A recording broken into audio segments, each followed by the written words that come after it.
Certainly, from an Indo-Pacific perspective, the Trump administration's decision to withdraw from the Trans-Pacific Partnership was the single most strategically illiterate move we've seen from Washington in many decades. Here you had a piece of American policy, namely the TPP, championed by the Obama administration, advocated by a number of us in the region, including myself, then as Prime Minister, then executed in a manner which brought a traditionally protectionist Japan on side to become a member of the Trans-Pacific Partnership, together with the 11 other partners, only for the US presidential election of late 2016 to effectively torpedo the ability to translate the Trans-Pacific Partnership into practice. The fact that the first decision formally taken by the Trump administration was to kill the TPP formally was a message read widely across every capital in East Asia, along the lines that the Americans were writing themselves out of the, let's call it, the economic game in Asia. That's how it was read.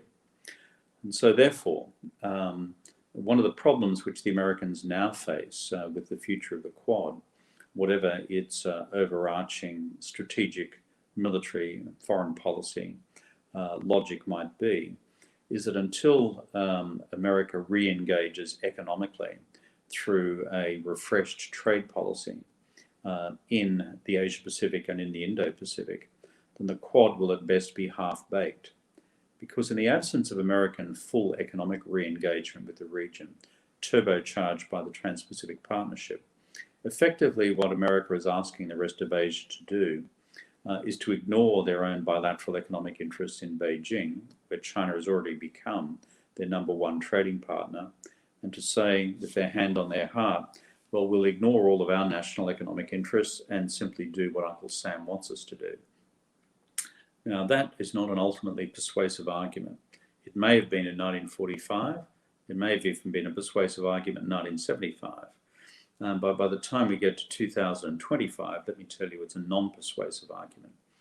So whichever way the Quad goes, the United States is going to have to revisit its strategy of economic engagement with the single most dynamic economic region in the world for the 21st century, and that is the Asia-Pacific or the wider Indo-Pacific.